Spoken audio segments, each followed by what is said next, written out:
तो देखो जो पिछला क्लास था उसमें आई थिंक आवाज नहीं आई थी, तो इसलिए मैं फिर से लेक्चर रिकॉर्ड कर रहा हूँ। तो सॉरी फॉर दैट। तो थोड़ा सा अगर मैं पेशेंस रखा हूँ तो आप लोग पेशेंस रखिए। देखिए हिस्ट्री पीएलसी स्टार्टर में पहले क्लास में जो पीएलसी के बारे में कुछ चीजें देखे थे। देखो थोड़ा सा बगल में काम चल रहा है तो थोड़ा सा आप लोग मैनेज करिए, तो मैं भी मैनेज ही कर रहा हूँ। History of process control and automation. तो देखो इसमें बताया गया है कि ऑटोमेशन किस प्रकार से आया। ठीक है, सबसे पहले क्या था, फिर क्या आया, उसके बाद मतलब पहले क्या मैनुअली कंट्रोल होता था सारी चीजें, फिर उसके बाद क्या आएगा, उसके बाद हार्डवेयर का काम आया, मतलब रिले का काम आया। रिले का काम क्या आया, इलेक्ट्रॉनिक कंपोनेंट आया। इलेक्ट्रॉनिक के बाद क्या आया आपका, प्रोग्रामेबल लॉजिक। मतलब क्या था, पहले मैनुअल यूज होता था, फिर रिले आया, रिले के बाद इलेक्ट्रॉनिक कंपोनेंट आए, इलेक्ट्रॉनिक के बाद यही आपका प्रोग्राम मतलब पीएलसी आया। तो देखो यही ब्लॉक डायग्राम इसका है कि पहले क्या था मैनुअल कंट्रोल होता था। सारी चीजें इंडस्ट्री में जो चीजें यूज होती थी वो मैनुअली कंट्रोल होती थी। जैसे ऑन ऑफ करना है मशीन को, प्रोडक्ट बन गया तो प्रोडक्ट को निकालना है, बाहर रखना है, पैक करना है प्रोडक्ट में। जैसे कोई पेप्सी का बॉटल पहले बनता रहा होगा पेप्सी, तो मैनुअली सारी चीजें उसमें भरी जाती थी। पेप्सी का जो लिक्विड होता है वो भी भरा जाता होगा, बॉटल बॉटल हर चीजें, मतलब जो मैनुअली, उसका वेट भी मैनुअली करा जाता था, उसको मतलब मेजर किया जाता था कि कितना एमएल भरा है, ये सब चीजें भी किया जाता था, मैनुअली होता था। उससे टाइम बहुत लगता था, प्लस एक प्रोडक्ट बनने के बाद मशीन को बंद भी करना होता था, तो मैनुअली कंट्रोल करने में, ऑन ऑफ करने में भी बहुत ज्यादा टाइम लगता था। और टाइम लगने के साथ साथ ही आपका एनर्जी भी बहुत ज्यादा कंजर्व होता था, बहुत ज्यादा खर्च होता था। देखो उसके बाद मैनुअल कंट्रोल के बाद आया हार्ड वायर्ड या relay logic control. Relay actual में क्या होता है, एक स्विच होता है। अब इलेक्ट्रिकल वाले ज्यादा जानते होंगे इसके बारे में, अभी आगे जब बहुत सारी चीजें हैं इसमें रिले लॉजिक के बारे में, तो उसको बताऊंगा मैं। तो एक तरह से रिले क्या है, एक स्विच ये होता है। ठीक है, डेडिकेटेड इलेक्ट्रॉनिक कंट्रोल, तो बहुत सारे गेट्स वगैरह जो आ गए, गेट वगैरह का भी हम लॉजिक यूज करके हम सारी चीजें चलाते थे। ओके, उसके बाद क्या आ गया, प्रोग्रामेबल लॉजिक। अच्छा देखो प्रोग्रामेबल लॉजिक जब आया तो पूरा फुल्ली ऑटोमेशन हो गया, फुल्ली ऑटोमेशन हुआ जब प्रोग्रामेबल लॉजिक हुआ। अब देखो इसके बारे में एक एक चीजें पढ़ लेते हैं, देखो क्या क्या है। देखो मैनुअल कंट्रोल में क्या होता है, तो मैनुअल कंट्रोल देखो ये है, in this all the action related to process control and automation are taken by the operators। मतलब इस मैनुअल कंट्रोल में जितनी भी चीजें हैं, सब जो वर्कर वहां पे काम करता है, मतलब ह्यूमन का इंटरफेरेंस रहता है सारा। मतलब जितना भी कंट्रोलिंग है, वर्किंग है, सब क्या करता है, ह्यूमन करता था इंडस्ट्री में। तो यहाँ पे क्या है, बहुत ज्यादा टाइम लगता था। बाकी मैं आपको फोटो खींच के भेज दिया हूँ, इसका इसका पीडीएफ बना के भेज दिया हूँ, आप लोग इसका नोट कर लेना। तो इसमें देखो क्या है, मैनुअल कंट्रोल में ह्यूमन एरर होने का चांस ज्यादा होता है, लेकिन प्रोडक्टिविटी भी कम होती है, टाइम भी ज्यादा लगता है और कम चीजें भी बनती है। अब देखो हार्ड वायर्ड कंट्रोल क्या है, hard wired logic control.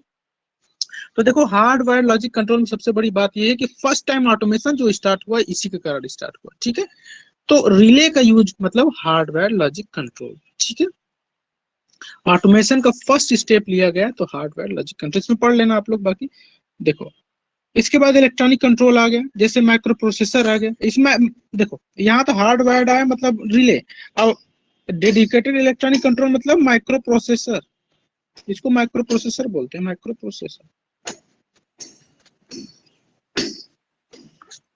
Micro processor के कारण ही आपका जो इतना बड़ा कंप्यूटर था बहुत छोटा हो गया। ठीक है, तभी तो आप लोग लैपटॉप लेके घूम सकते होंगे, तो माइक्रो प्रोसेसर नहीं रहता तो आप लोग सर पे बहुत बड़ा बड़ा लैपटॉप लेके चलते।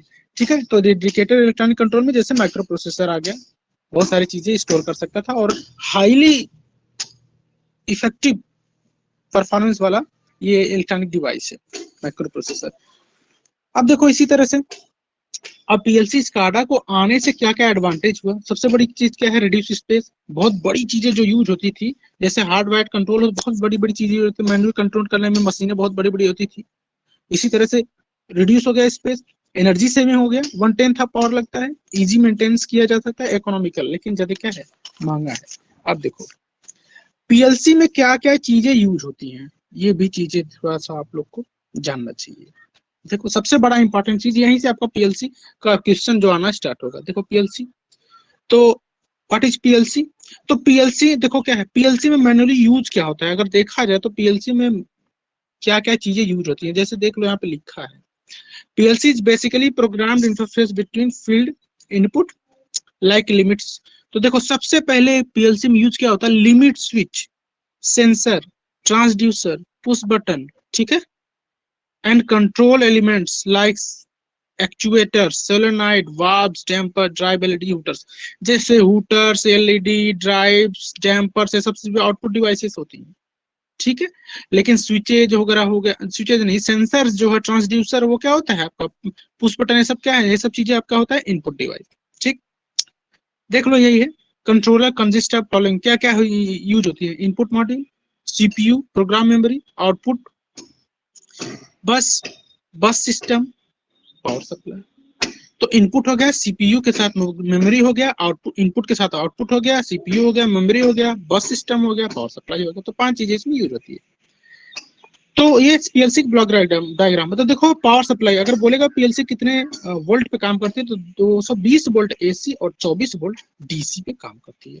और जो इसका आउटपुट होता है वो दिखता है हमें एलईडी में। देखेंगे आप लोग, अगर कभी पीएलसी सीखेंगे तो वहां पे एलईडी का बहुत बड़ा रोल होता है।